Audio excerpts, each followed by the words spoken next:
You are tuned in to All This Math. This is Professor Parker, and today's lesson involves word problems. So today we're going to get into some word problems. We're going to get into a word problem. We're going to get into a word problem that deals with fractions, deals with mixed numbers, deals with some, division, possibly. We'll see. But since I got this Bethune-Cookman University hoodie on, I do want to shout out Bethune-Cookman University, which is a historically black college located in Daytona Beach, Florida. Daytona Beach, Florida, founded by Mary McLeod Bethune in the early 20th century, I believe. I want to say like 19 something, like in the early, maybe 1903 or sometime around that. I should know this, but I'm gonna do my research and look that up as soon as I finish this video. I meant to look it up earlier, but at any rate, you should look it up as well and do some research on Mary McLeod Bethune and, her work with developing independent educational institutions for African-American people, because that truly is the solution to our problems, right? So, getting into this word problem. So first thing we want to do is, whenever we encounter a word problem, we want to relax. You want to take a deep breath. You don't want to get intimidated. When I was in school, when I was young, I was coming up, I used to get intimidated by word problems, right? I used to get real nervous, real anxious, right? You don't want to do that. You want to just relax and just read it one time, try to understand it. It might not make sense the first time you read it. That's cool, right? You want to read it again. It'll probably make a little bit more sense the second time you read it. Then maybe read it again. So read it at least 3 times. Every word problem, read it at least 3 times. Maybe the third time it'll make a little more sense. And as you're reading it, you're trying to make sense of it. Right? You're trying to comprehend the information that's in the word problem. So check this out. Let's go to this word problem. It says that a recipe calls for 2 2/4 cups of raisins. Now let me say something. That's a little weird, right? I know why they did that, why the textbook or the workbook that published this, why they did that, because they're trying to kind of make the math a little bit easier. But in reality, we would have the measurement would be 2 1/2 cups. It wouldn't be 2 2/4 cups or 2 2/4 cups, because you always want to reduce your fractions, right? 2/4 is the same thing as a half. So in real life, this would say 2 1/2 cups. But I know why they did that. They're trying to that's called scaffolding, right? It's when you kind of make something a little bit easier for a student so they can kind of gain understanding before you introduce them to the more realistic problem or the more challenging problem, right? So anyway, we can rock out with this. So a recipe calls for 2 2/4 cups of raisins. And another thing about word problems, you want to try to incorporate yourself into the word problem, and you want to make the word problem make sense to you. So you want to think to yourself like, it's a recipe. So then we know that something is being cooked or something is being made, right? But what is it, right? What uses raisins? Like, let me see, is this person Julie? Is Julie making, bread pudding? I think bread pudding has raisins in it. I'm not sure. Is she making oatmeal raisin cookies, right? Like, what's she doing? I hope she might not making potato salad. I hope she's not putting raisins in potato salad, because that's out of pocket. Like, for real, that's out of pocket. Do not put raisins in potato salad. Some people do, but I guess to each his or her own. But at any rate, but you want to do that because you want to think about like this word problem in terms of a real life situation, right? Something tangible, something that you have experienced, or something that you've seen, or like related to a place you've been, or some food that you actually ate before, right? That'll make the word problem feel more comfortable to you, right? So recipe calls for 2 2/4 cups of raisins, but Julie only has a 1/4 cup measuring cup. So Julie got a problem, right? It'd be nice if she had a measuring cup that measured 2 2/4 cups, but she don't. She has a 1/4 cup measuring cup. So I want you to think about that for a moment.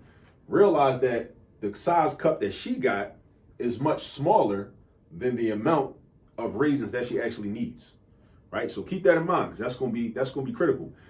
The size cup that she has is smaller than the amount of raisins that she needs. So keep that relationship in mind, right? Then we go here. It says, how many 1/4 cups does Julie need to measure out 2 2/4 cups of raisins?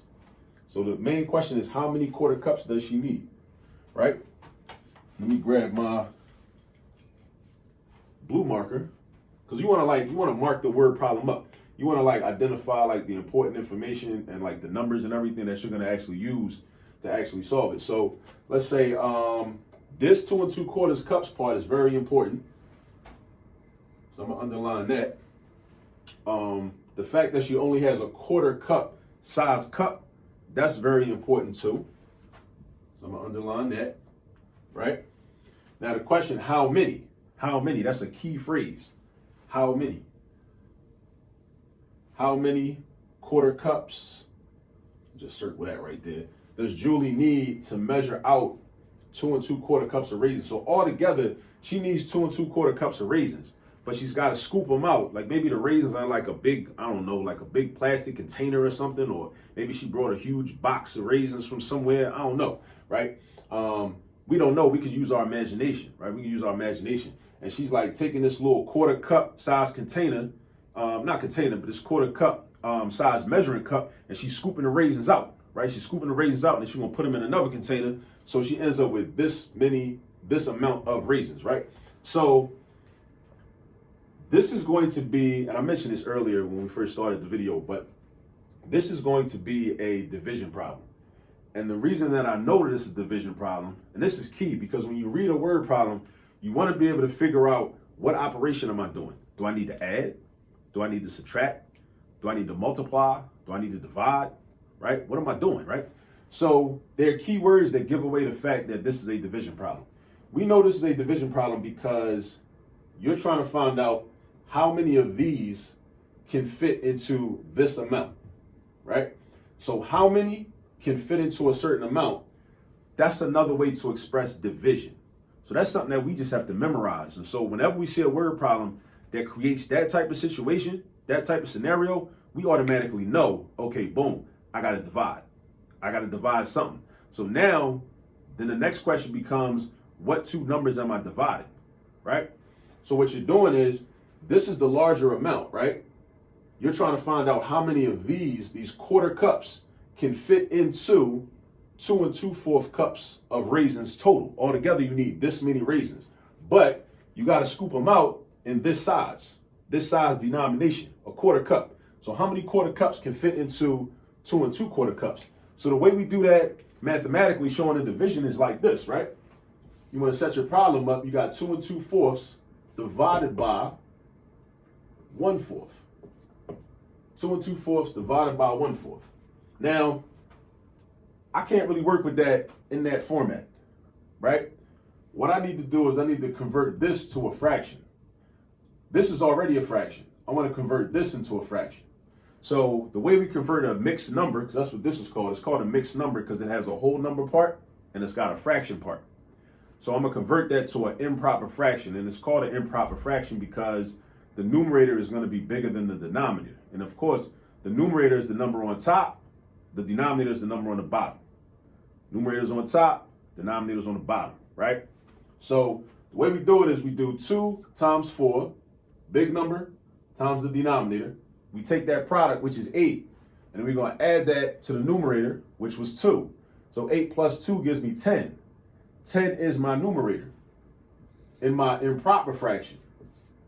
So this is going to be 10. Now, my denominator was 4 before. It's still 4 now. It's still 4 now, right? So I got 10/4 divided by 1/4, right? Now, when we divide fractions, we actually don't divide, right? We actually convert this to a multiplication problem, and we're going to multiply by the reciprocal of the second fraction. And there's a little device that you can utilize to memorize that, which is keep, change, flip. Keep, change, flip. You keep the first fraction, which is 10/4. You keep that the same. You change the division sign to a multiplication sign. And you flip the second fraction, or more technically known as taking the reciprocal of the second fraction, right? Meaning the numerator goes to the bottom and the denominator goes to the top. They exchange places. So this is going to become this. It's going to become 10/4 times, and we can use a dot for multiplication, or you can use an X if you want to, but as you get older, you get into algebra, you're going to start using the dot for multiplication. So I'm going to just introduce that right now in case you haven't already been introduced to it. So now you got over 4 times over 1, times 4 over 1. That's what I meant to say. And now I'm going to multiply. I could cross cancel, but I'm not going to do that right now. 10 times 4, I go horizontal. 10 times 4 is 40. We got to know our multiplication facts in order to do that. So 10 times 4 is 40. And then 4 times 1 is 4. And now we can simplify this, right? Because 4 is a factor of 40. So that means 4 divides evenly or can multiply evenly into 40, or 40 is divisible by 4, meaning you can cut up 40 into 4 equal parts with none left over, right? So 40 divided by 4 is equal to 10. So that means that Julie, when she trying to make her bread pudding or her oatmeal raisin cookies, I swear, I hope she is not making potato salad and putting raisins in it. I hope she's not doing that. But if she's doing that, it's cool. That's her business. But I hope she's not doing that. But either way, right? This is how many times she's going to have to scoop raisins out of the large container of raisins in order to get this many raisins, or get this amount of raisins, right? 10 scoops. She's going to have to take 10 quarter cups. That's how many. She's going to have to take 10 quarter cups. That's what she's going to have to do. All right. Now, I do want to show you something else, though. I'm going to show you kind of like a visual, in terms of a picture, because this is one way to get to the answer. But I know fractions can be kind of confusing to people because conceptually, we might not really be able to visualize what's really happening. So let me try to break it down like this. Let's represent 2 2/4 in terms of a picture, right? So 2 2/4, I break that down into 1 plus 1 plus 2/4. So let me say 2 2/4. Let me write that down. 2 2/4 is equal to 1 plus 1 plus the fraction 2/4, right? So you understand that this is the same thing as 1 plus 1 plus 2/4, right? So we got to understand that. Now I can draw shapes to represent this, this, and this. I'm going to use rectangles, right? So I got one rectangle, boom. I got a plus sign. Another rectangle, boom, and a plus sign. Another rectangle, boom. Now, because the fraction part of this is 2/4, right? I'm gonna break each of these. That means my denominator is 4. So that means my unit fraction is what's called a unit fraction. I know I'm throwing a lot of terms around, but just try to stay with me, right? The best you can, right? The unit fraction is gonna be 1/4. So that means I want to break each of these rectangles up into 4 equal pieces. 4 equal pieces, right? And you're gonna understand why I did it in a minute. So I got 1, 2, 3, 4. 1, 2, 1, 2, 3, 4.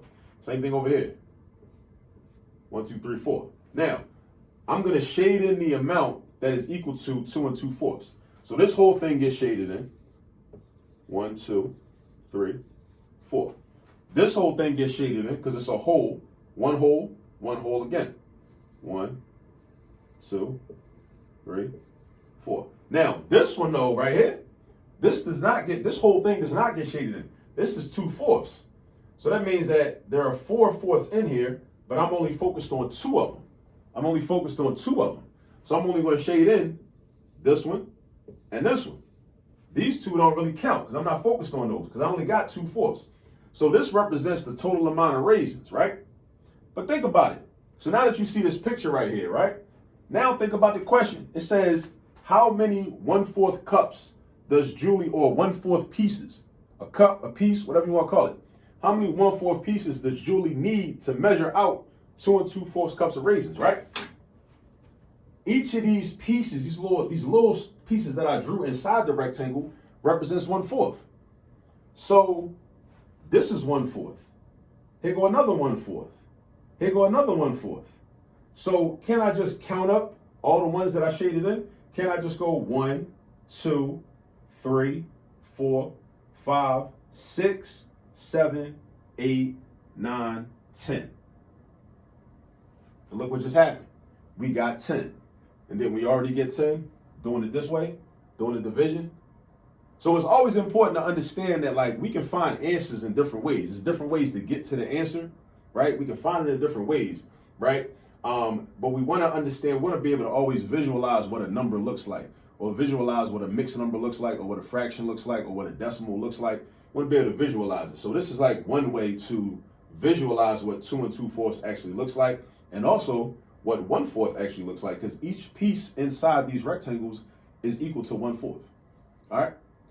So there you go. Julie needs to scoop out 10 quarter cups of raisins in order to have this many raisins for whatever she's trying to make. You know what I'm saying? So I hope that made sense to you. It might not. I know I was throwing a lot of terms around. I know I was saying a whole lot, but if it doesn't make sense, the beauty of this technology is, you're on the YouTube channel. Hopefully you're subscribed to it. If you haven't subscribed already, please hit the subscribe button and turn on the post notifications. All right.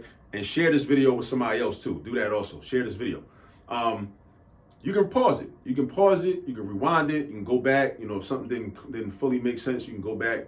And then hopefully, as you look at it again, think about what I said, it'll start to make more sense. And as you do more problems, whether they be more homework problems or more independent practice problems on your own, the things that I'm saying, you'll be able to apply them when you're doing future problems, and you won't be nervous and anxious about word problems, because that's the goal. Because you want to be able to approach word problems and not be nervous about them.